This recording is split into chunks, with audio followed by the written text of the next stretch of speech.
Hi, everybody. I'd like to welcome you to, let's try again. Hi, everybody. I'm Neil Greenberg, Chair of the Arts and Dance Program Faculty at Eugene Lang College, and I'd like to welcome you to tonight's artwork presentation.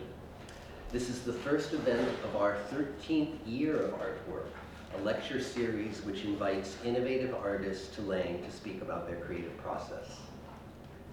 Tonight, our guest is the interdisciplinary choreographer and video artist, Dean Moss, who makes work investigating perception, assimilation, and fluidity of self while exploring, and this is from his own materials, pathways for the release of tension caused by the histories and abuses of power. I've been familiar with Dean's work since 1998, when I served as dance curator at the interdisciplinary performance space, The Kitchen, a position Dean took over from me a year later. But first, Dean participated in the Dance in Progress program of workshops and performances, during which he began to develop a fascinating work, Spooky Action at a Distance, which premiered in a full production at The Kitchen the following year. Spooky Action at a Distance was a dance meditation blending the Astaire Rogers film Swing Time, voodoo, and quantum mechanics, the last of which was signaled by the title's reference to the now proven theory of quantum entanglement, which holds that if you observe a particle in one place, another particle, even a particle light years away, will instantly change its properties, as if the two are connected by a mysterious communication channel.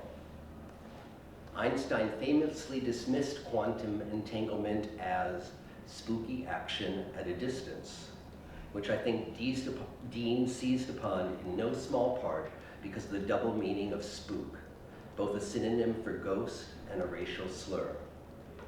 Fred Astaire and Ginger Rogers became the entangled pair of quantum entanglement in Dean's formulation. The piece did have segments on voodoo ritual, and another in which Dean did a sort of ragtag Bill Bojangles Robinson number in a black bodysuit and with a television on wheels that he swung around by its cable. I also remember video images of Fred Astaire putting on blackface for his quote-unquote shadow dance with Bill Bojangles Robinson in Swing Time. But lest it seem as if these disparate influences and performance actions added up to any plain messages about identity or society, let me assure you that Spooky Action at a Distance and all of Dean's subsequent works are never as simplistic or as simple as that. As Jennifer Dunning wrote in the New York Times about Spooky Action at a Distance, this dance is probably not for those who like dance with a strong center. Mr. Moss's images fly off like sparks from a non-existent torch, creating a moment's glimpse of the perimeter. And I like that last bit so much, I'm going to repeat it. Mr. Moss's images fly off like sparks from a non-existent torch, creating a moment's glimpse of the perimeter. Dean was awarded a New York Dance and Performance Bessie for Spooky Action at a Distance, and he's since gone on to create many more performance and video works, continuing his singular vision of a nuanced and complex theater of action and perception. Among the many honors Dean has been awarded are a Guggenheim, a Doris Duke Impact Award in Theater, a Foundation for Contemporary Arts Fellowship, and fellowships in both choreography and multidisciplinary works from the New York Foundations for the Arts. That's singular foundation, New York Foundation for the Arts. His performance works have been commissioned by MoMA, the Whitney, and the Massachusetts Museum of Contemporary Art, among others. He has lectured internationally in Tokyo and Seoul, and for 3 years at Harvard University in the Department of Visual and Environmental Studies. So you can see he's truly interdisciplinary. He has taught at Princeton University, Sarah Lawrence College, and I'm happy to say here at Lang, where he taught a choreographic research course last semester. Dean will be joining us again next semester as the Lang Dance Program's artist in residence. In that capacity, he'll be working with a group of students throughout the semester, creating a work for performance at New York Live Arts in May. We're We're so glad to have this opportunity to also have him with us tonight. Please help me welcome Dean Moss.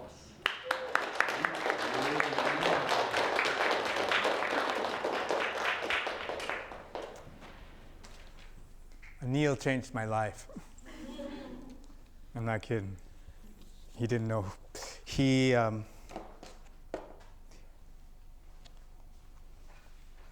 I sent my work into the kitchen on blind. Nobody, I don't think I had friends there. I didn't know anybody there.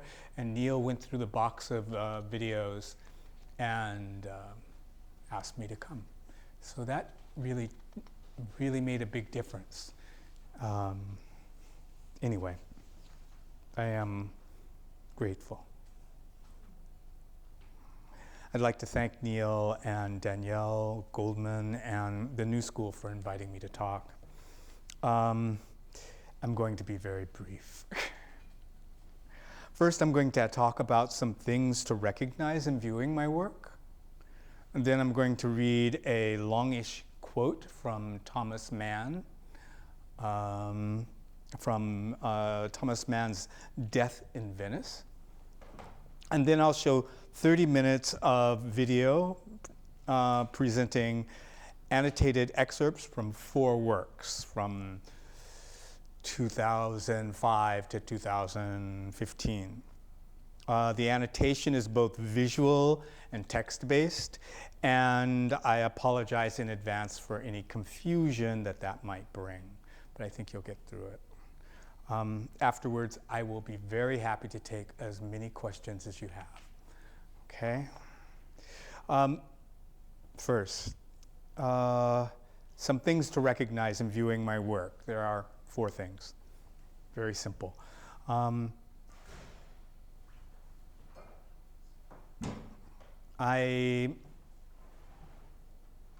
Because I believe my art happens in the mind of the viewer, I center the viewer experience, okay? The work for me is a journey that the viewer navigates, which all work is, but I'm very concerned with this navigation, and I feel like it's an experience for them, and I look to that from the very beginning of the work. How is this going to be taken? 2, a focus on compositional structure as opposed to performance virtuosity. Since I'm really interested in the viewer and I incorporate the viewer into my work, they participate in, I have audience participation a lot in the work. I'm interested in there not being a separation on the stage. So I don't want one group of people being very virtuosic and the next group of people stumbling around. I want some blending to happen here, and by toning down the virtuosic qualities of my dancers, or managing, in a way, the virtuosic qualities of my dancers, using that virtuosity in a way that's about building relationships, that solves that problem for me. I use a diversity of materials of, let me try that again, 3. I use a diversity of materials, of contrasting performance abilities and multiple interpretations. I'm really interested in an experience that steers you away from didacticism. This is largely because I'm interested in a very mutable identity and how people and processes change over time. The 4th is this exploration of experience, is a exploration of change through the experience of becoming. In many of my works, both the audience and the performers become related. And that's really important to me, this melding of an experience that we all share in this room, which is why theater is interesting to me. I'm also interested in darkness, humiliation, pain, and irony as sources of inspiration. Okay, I'm going to sit down for a second. I'm going to read this quote from Thomas Mann, and it kind of contains what I think about being an artist, what I think about teaching art,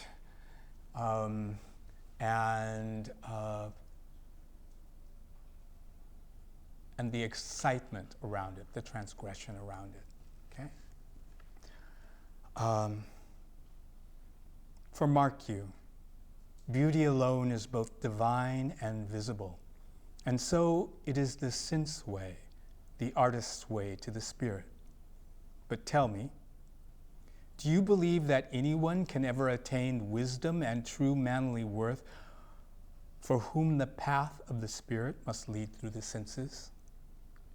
Or do you think, for I leave the point to you, that it is the path of perilous sweetness, a way of transgression, and must surely lead those who walk it astray?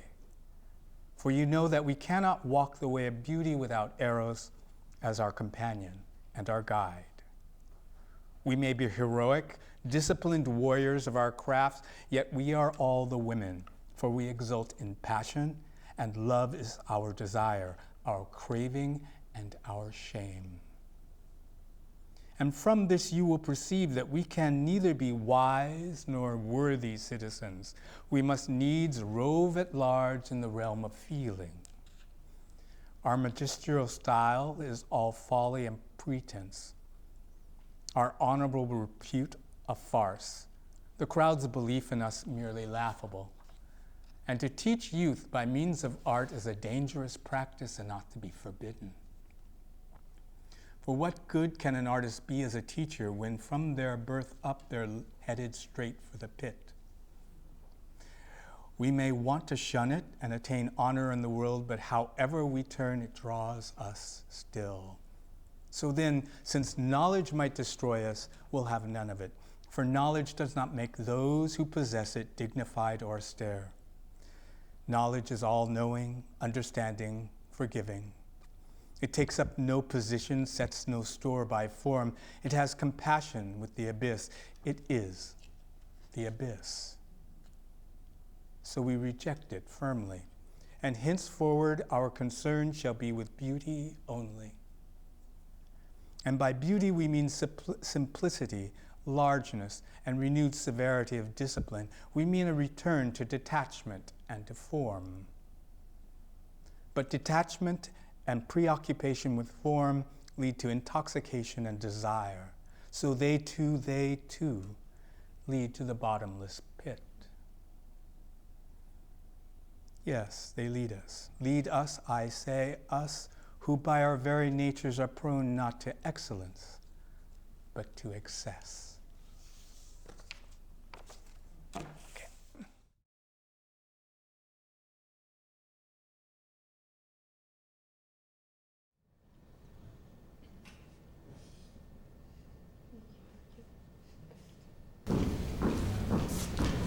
Hello, if everyone who is signed up for the guided tour could please come down and gather here for me.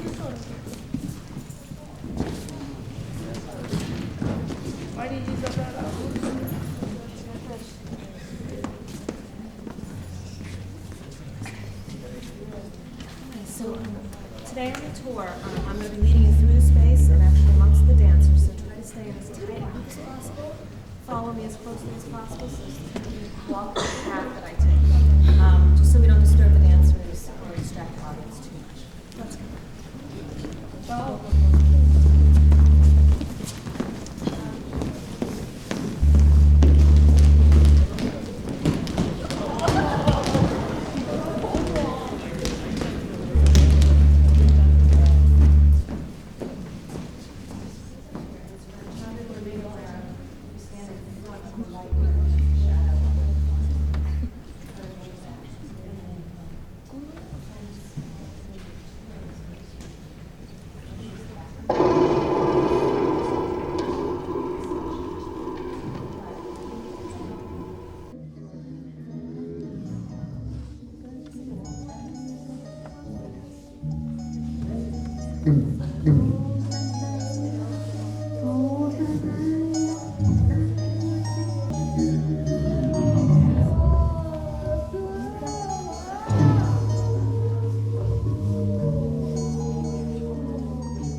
And slowly hands down.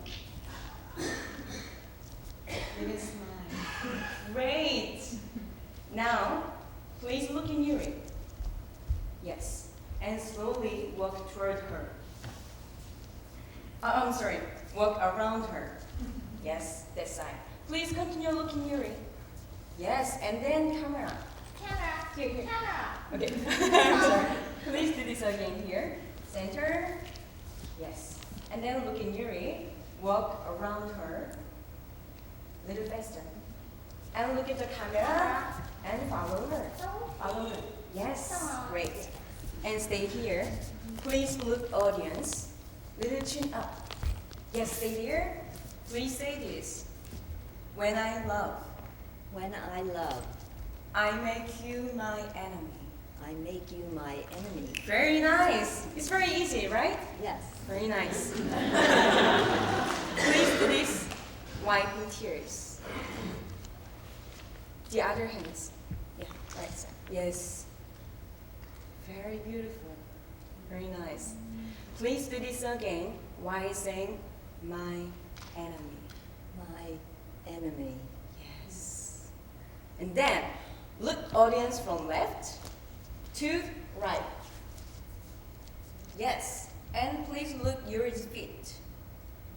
Shift your body toward the scarf. Oh, no. Just shift to your body. Shift to your body. Yes. And bend down. Pick it up with, like curve. Yuri. Yeah, just bend down easier. Yeah. Pick it up with your both hands. Yes, and stand up. Hold to your chest. Yes, and smell it. Please look at audience. Now say this. But the words you spoke But the words you spoke keep themselves within me. keep themselves within me. Very nice! Very nice! Wonderful, really nice. Please come here. Now, we will,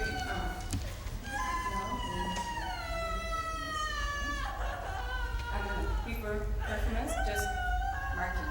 Just remind. Okay? Just go. Just faster. Make a small circle. Please look around. Look around stage. And just follow. Oh, stay here. I'm sorry. And just follow her motion. Raising your arms. Turn left. Now just one time. And make a small circle. Stop here.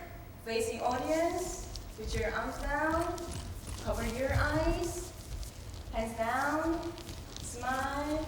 Now skip the poem. Look at Yuri. Yuri. Yes. Please walk around her. Yes. And then camera. Just follow her here. This way. Yeah. And look at audience. Don't forget this gesture. Wiping tears. Yes. Look left to right. And look at the scarf. Shift to your body. Just bend down. Pick it up with your both hands. Yeah. Stand up. To your chest. Yes. And just look. Very nice. Very nice. Oh, very nice. Okay. Come here. Now.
everything you don't do. You see me.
Thank you so much. Thank you. Thank you. Thank you.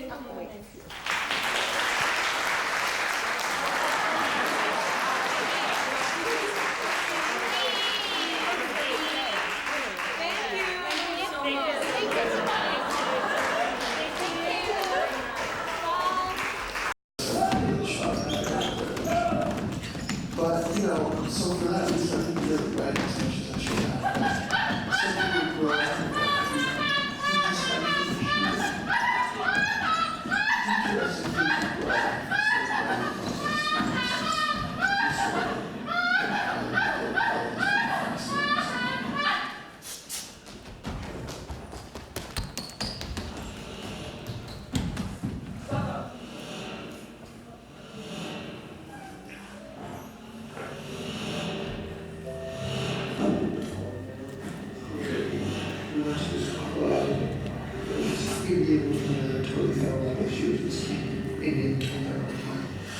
and then we go back, we're so fucking drunk, we can't even stand up.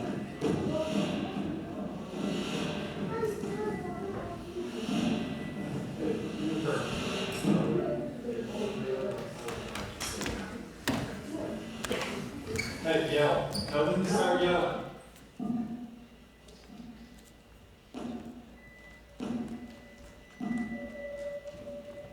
Can't sleep, just kind of stuff is terrible all the time.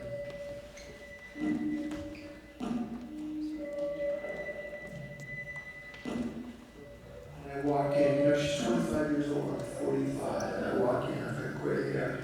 And you know, everybody else in there is like, you know, menopause, you know, middle-aged, 40s, 50s. And, you know, I wonder if I look like these fucking guys that I know.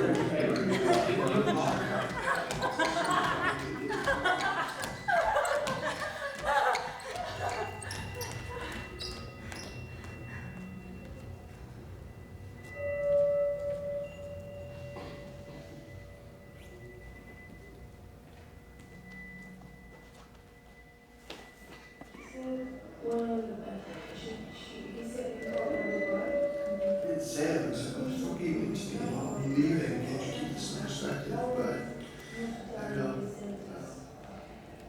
He said the one and he is strong, and then he was, and then he told her, if we die, as if I die, and Testing. we will meet each other in heaven.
yourself in the world. I see myself as someone who's giving and caring about what happens to others. Do you have a story about that? I volunteer often in distillery in Africa. Anything specific, any particular thing that happened over there? You tell them something for children,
To be the first black. I made a person living the state in chair my work.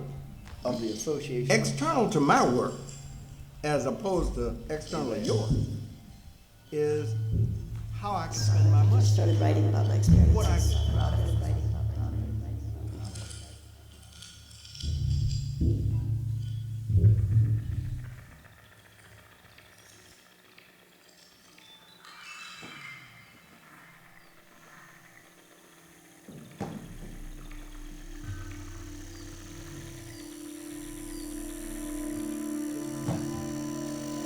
That legally could hold me down.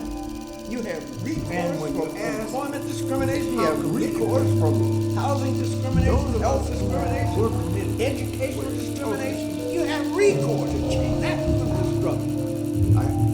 That's why you call them a race man. That's why people who did not see it your way would want to get out of the way because you were an embarrassment to them. You constantly brought before them the conditions that they had.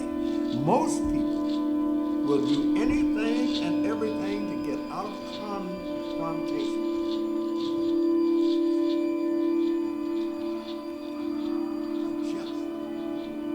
And people will not want to know how bad they got it because they're trying their level best to live.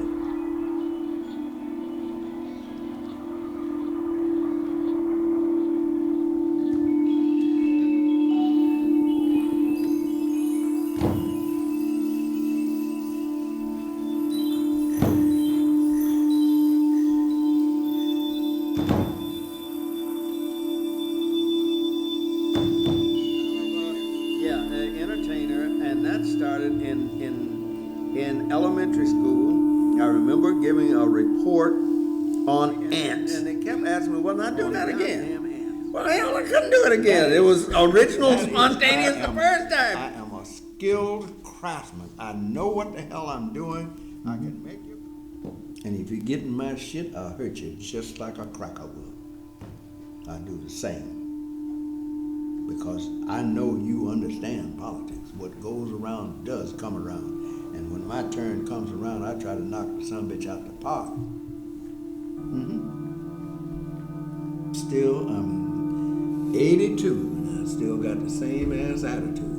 I may not be able to hit you, but I can still hurt you. May not be able to bite, but I'll gum you to death.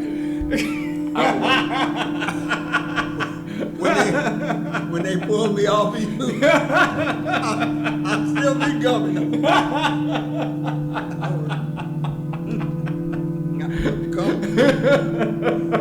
That's pretty good. That's pretty good. But you know I ain't got no time.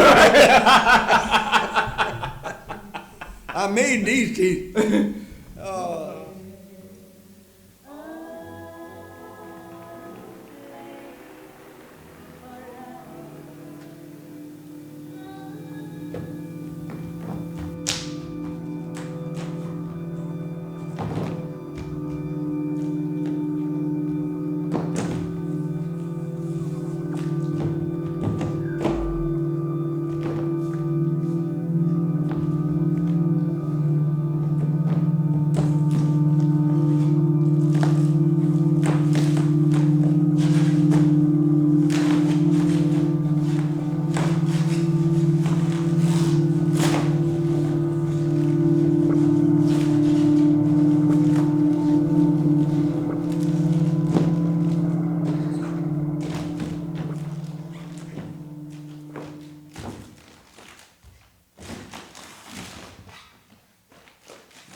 Hello, Frederick Douglass. Hello, John Brown. Great.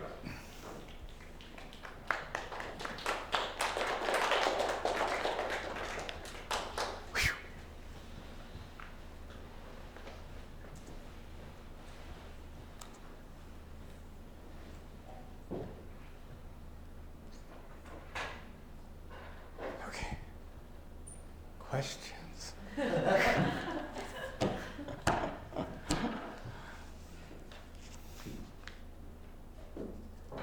A lot of stuff.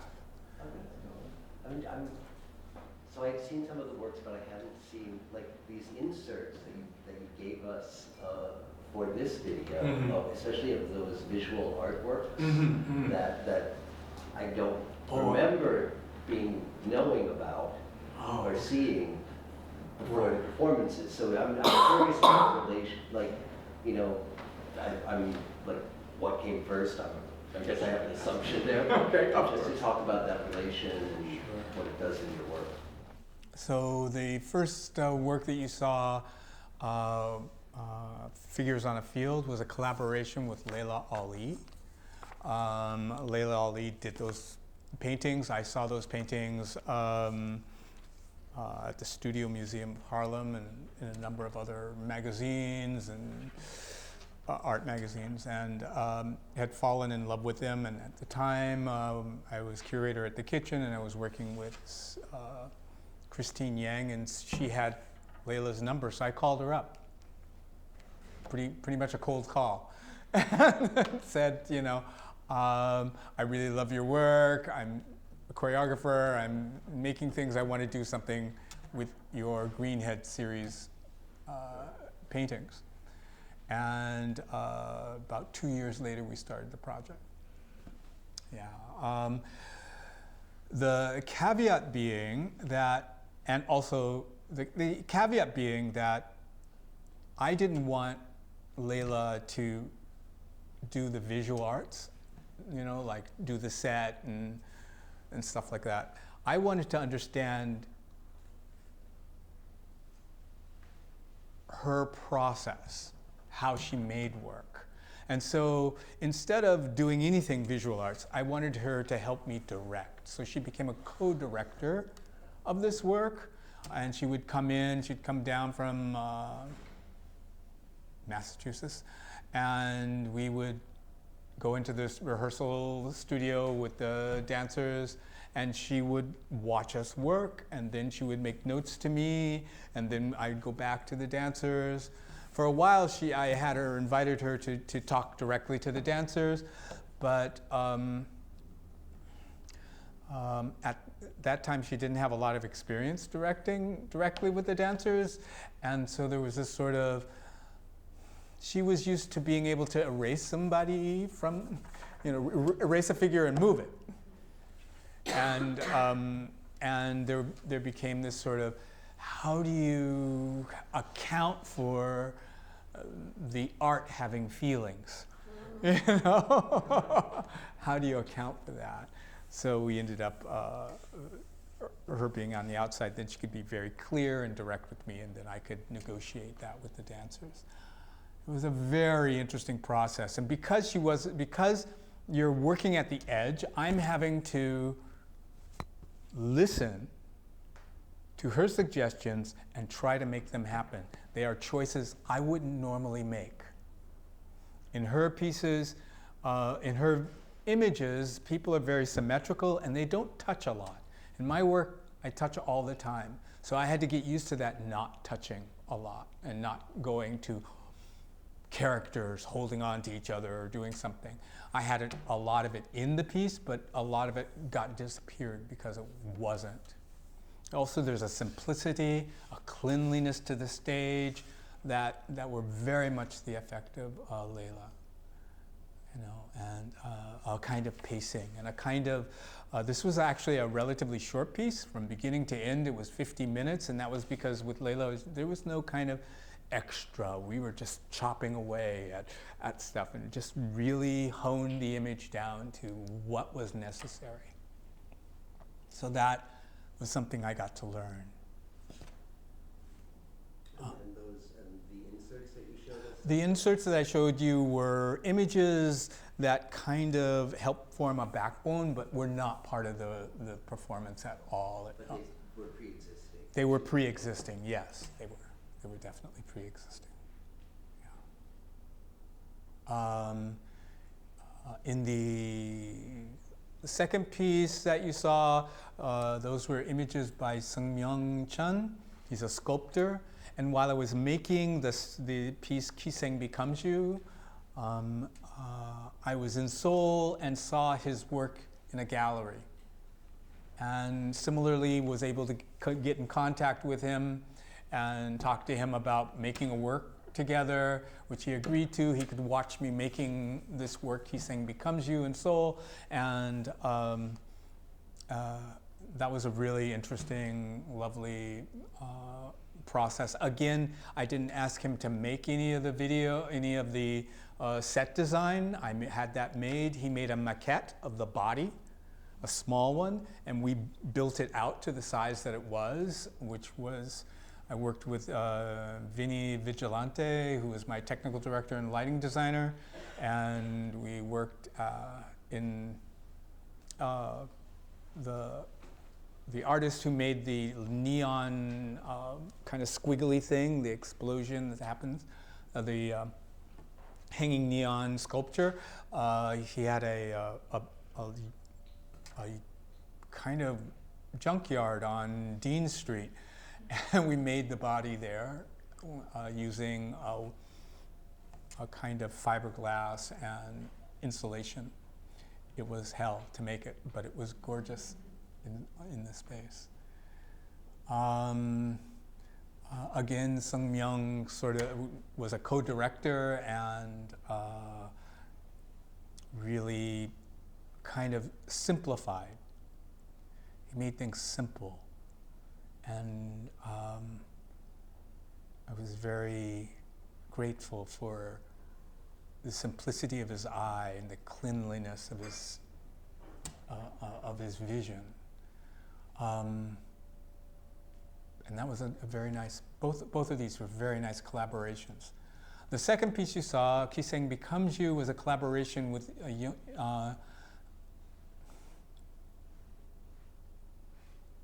Yoonjin Kim. And she And she was a modern contemporary dance and traditional Korean dance choreographer. And I had, in New York, I had gone and done a talk in Korea, and had come back, and I was involved with a Korean woman at the time, and had come back to New York, and I was going through a bookstore, a random bookstore, and I found this poems about Kiseng, and Kiseng were poems by the Kiseng. And Kiseng were artist courtesans during the Joseon dynasty, which was about into the 1400s to the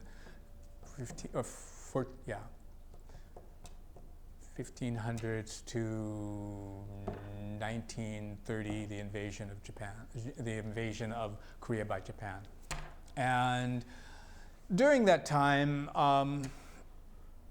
there was this society of artist courtesans, the Kiseng, who were really well-educated young women, really young women, and but were very educated for women at the time. One of the most educated. They were there to entertain the aristocracy, and they were very aware of their limits. And so their poetry was not, lovey-dovey poetry. It was poetry like this: everything you do, everything you don't do deceives. When I love, I make you my enemy. Because that's the circumstance and the hell of that circumstance. And reading those poems, I thought, oh, this is amazing. This transcends time, race, culture, everything. And so I got very excited about doing this piece. But then there were some issues, I'm a Western man, it needed to be with South Korean women, I felt. I need to have access, though I didn't want. I didn't necessarily want traditional Korean performers. I wanted contemporary performers, but I wanted Korean culture to be kind of infused, completely infused, so that when we go into traditional work, which we do, which I show you in an inset, that it's there it's not something special, it's something that can be generated completely and maybe was always there, just kind of hidden. But the problem was I was very aware even at that time of how exoticism and how exploitative that circumstance could be, and that also in Korean culture there was a kind of romantic historical relationship to the Kiseng that was happening in television shows, and it was very, very much romantic, very, very renovation history, revised history. So when I went to, I decided before I went to Yunjin and said, that the audience should be the Kiseng. That way it solves all problems. If the audience has to say the poems, then the audience gets invested in that, in the person saying the poems. They put themselves in the place of the Kiseng. My group of young women would then be kind of like people who were rummaging through history and trying to bring about for their own education, for their own use, which you never see. You just see the setup, So that became what I went to Yunjin with, and once she was sure that I was not going to do what so many people have done to the Kiseng and to geisha and to Asian women, and understood that that was not my interest. My interest was in my own experience of reading the poems. she was on board. It was great. It was really great. Oh Kyung Lee did a contemporary musician here in New York. Composer did the music for it. We worked with the translator of the book that I read. It was a great collaboration. Questions? While I ramble on and on. Yes. Do you feel that your work challenges you as a person in any way? Like, and if so, in what way?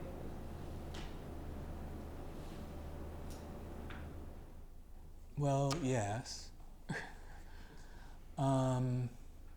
But I suspect all work challenges people in one way or another, yes? So is there something more pointed you want to ask?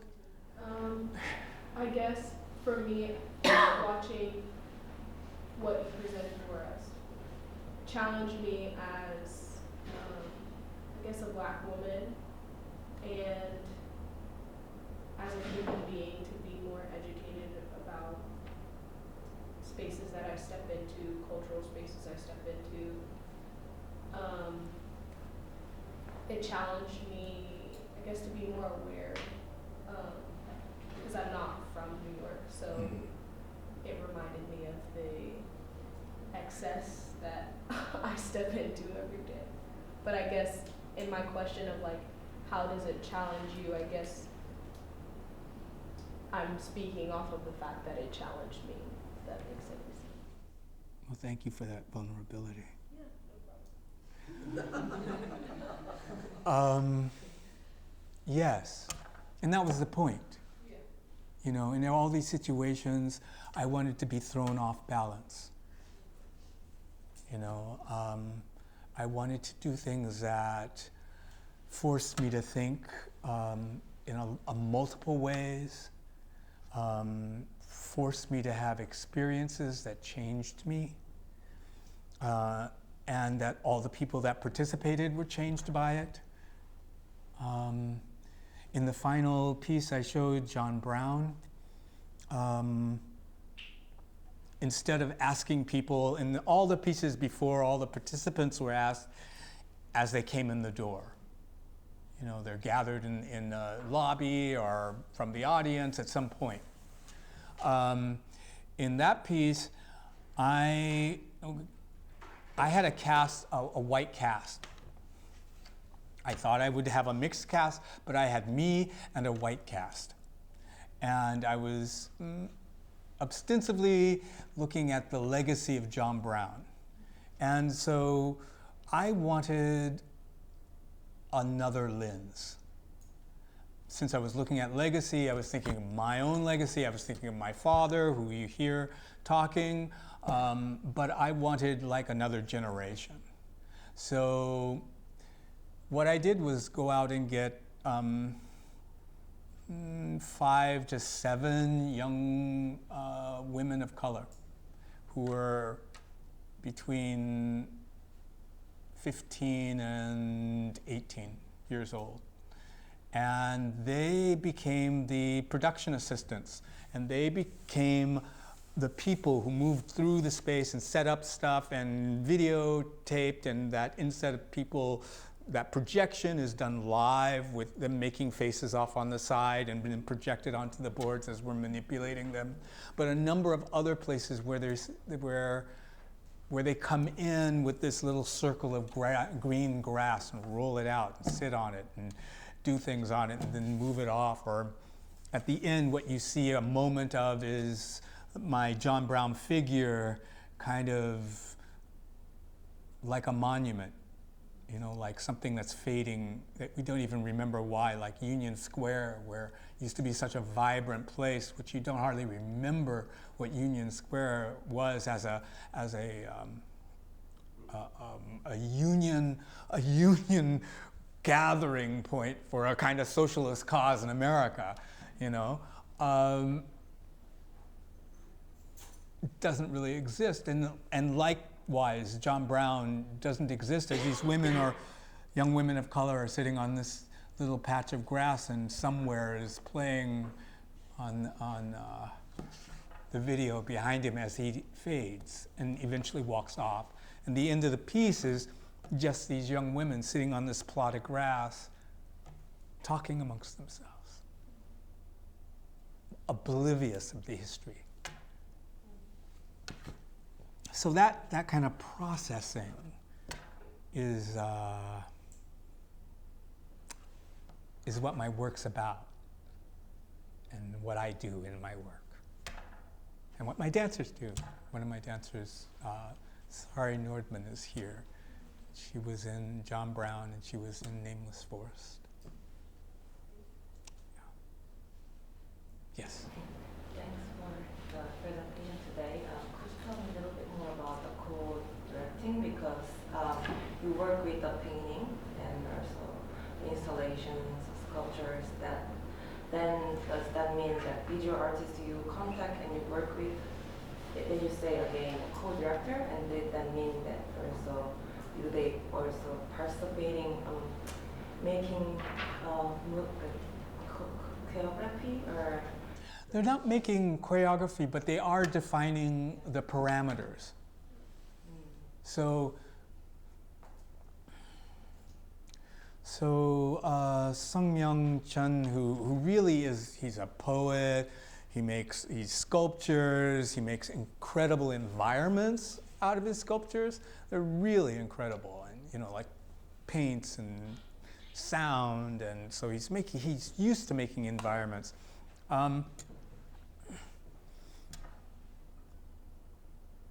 He would come in and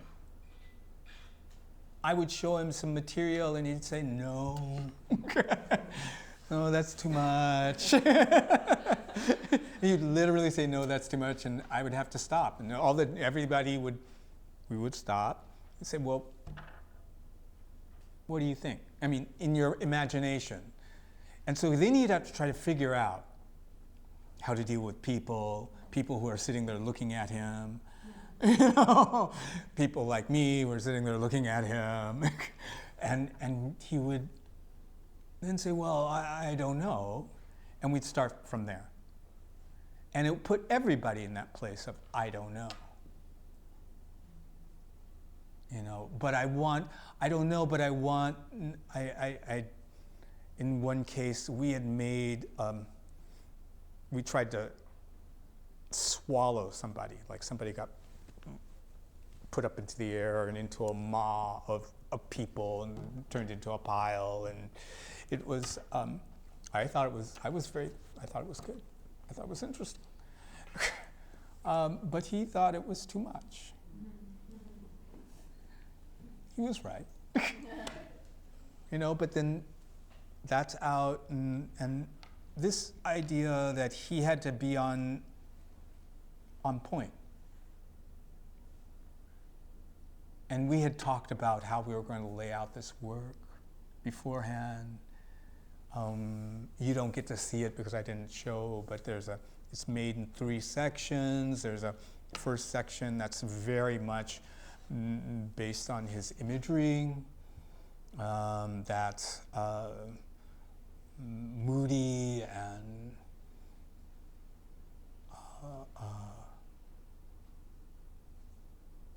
kind of amorphous. An interior dialogue is happening. Then there's a second part that you began to see, which was Mike Camber is a photojournalist who was a collaborator, and he had diaries of being in conflict points in Afghanistan and Haiti and in Iraq. And so these stories then became about kind of like news stories, like public stories, stories of people. So we take this interior story about existential being. We go to this place of something more exterior.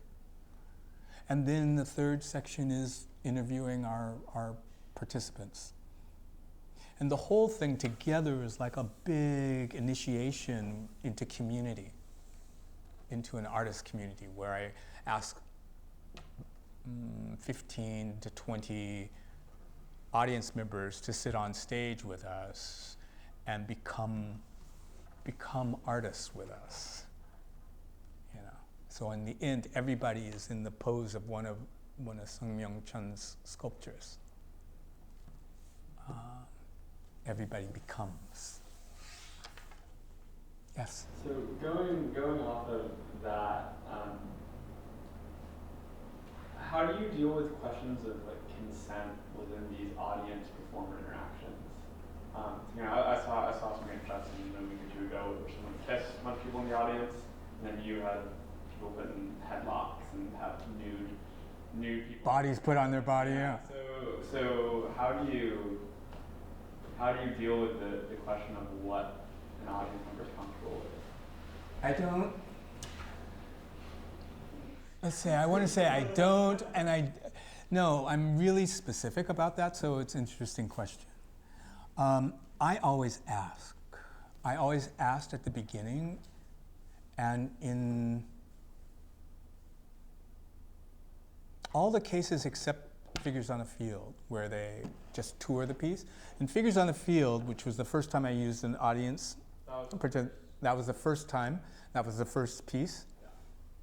I had the audience members pay $1 to take a tour of the performance while it was happening. And in that piece, I realized the power of having audience members on stage.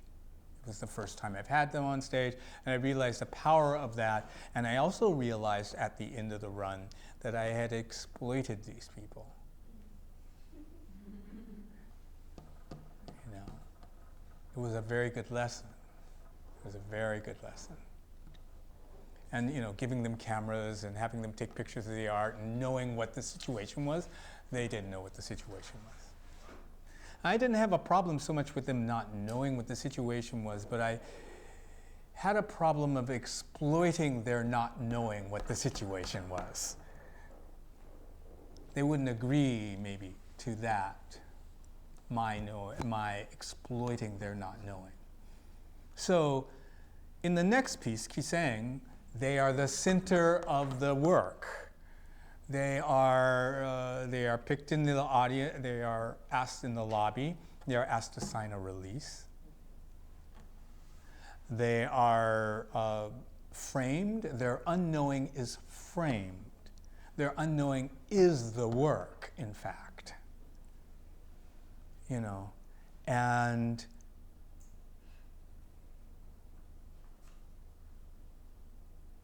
I think, and I know that they were all very pleased with that circumstance. They were all, it was very, they were brought into the creative space of the work in a way where they're not other than the creative space of the work. They are the creative space of the work. Therefore, I can say that they consented. In the third piece, the consent's a little different. They are approached after they enter the space. They're not given, they don't have to sign off. I not ask them. But I asked them very specifically to join the performance. There's very specific language that I use, right? That we used in asking. And we didn't choose everybody. We would interview you. You had to want to come on stage with us. And not everybody could come on stage.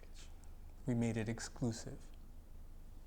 And then we quickly decided that we would interact with them so that they felt like they were part of the group. So we are going to take care of you, and we are going to place you within the work, and you are going to since you've agreed to be part of this,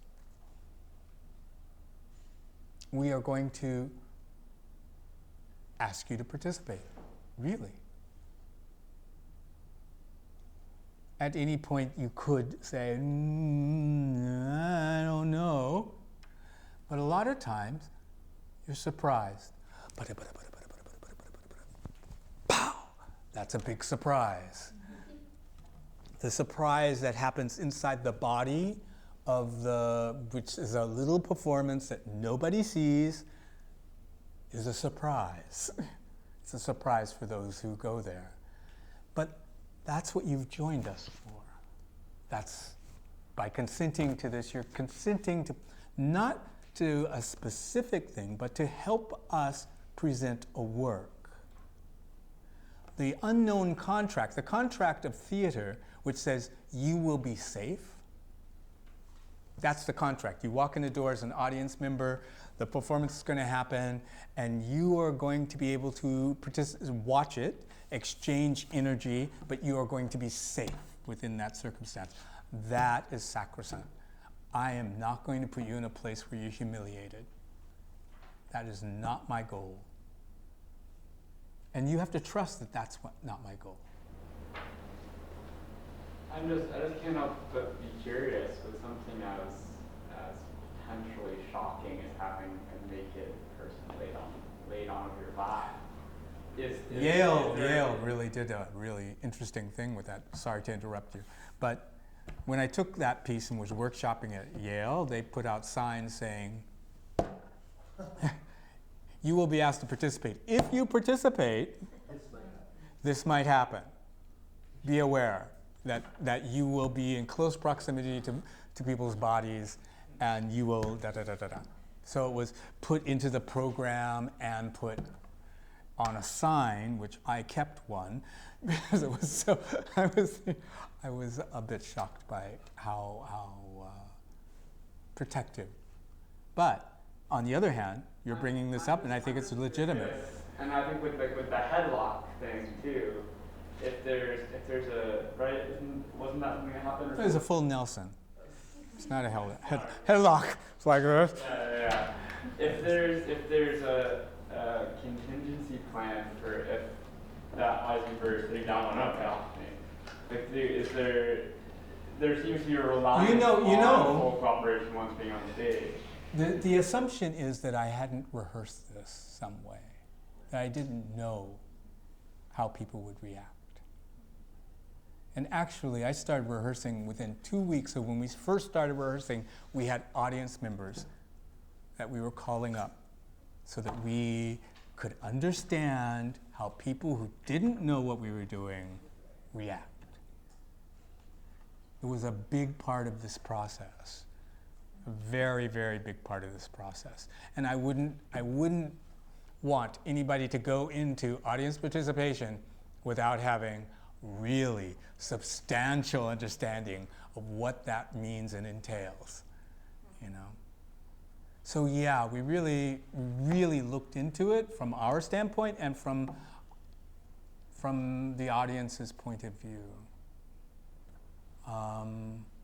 It wasn't haphazard.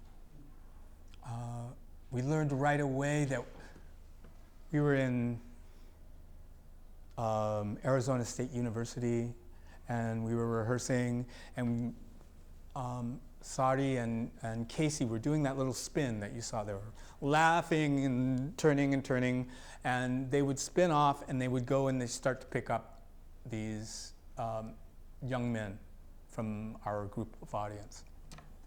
The first time we tried that was in Arizona, and we learned that you can't take that energy, that spinning, laughing, funny energy, and then go to the audience. You have to have some kind of change. It has to change. Because if you take that energy, then you actually infect them with that energy, and then you got unpredictable behaviors. And that was really difficult.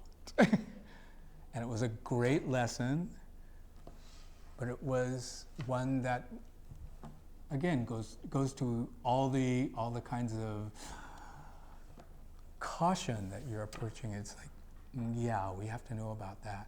We have to understand that you need, if you're firm with somebody, if you're firm with your audience, it means that they don't have that decision to make.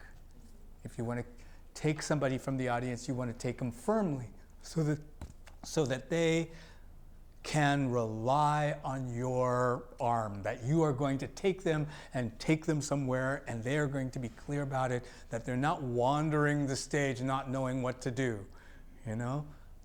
That we learn. Yes. Oh, I'm sorry, I just go on and on. I want to get in a last question. Yes. Which I often ask in these circumstances, which is, like, as you've done, artists often come and they tell us what their work is and how it's made and some of the mechanics, like these mechanics, and some things that you said that I'm curious to hear you talk about as far as, so they say the what's and the hows, and I want to know some of the whys. Why are you doing it? Why? And specifically things like dealing with decisions you wouldn't make yourself, putting everybody in that place of I don't know, initiation into an artist community, the unknowing is the work. Like, I'm curious about the why. Why is this a thing to put on a stage? And I'm not answering in a cheeky way. Well, maybe a cheeky way. I'm trying to be. So,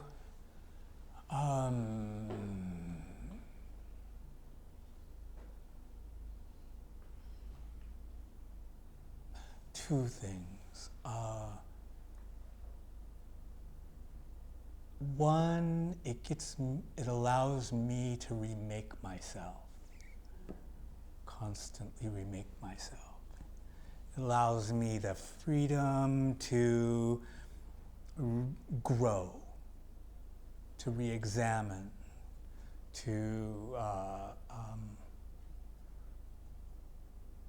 renew.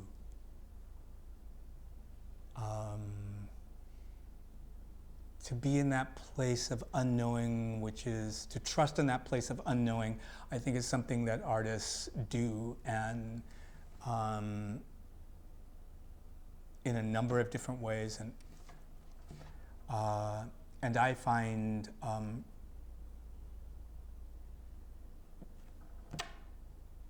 am losing the word, rejuvenating, or I don't know. I do it because it makes me alive to do it. I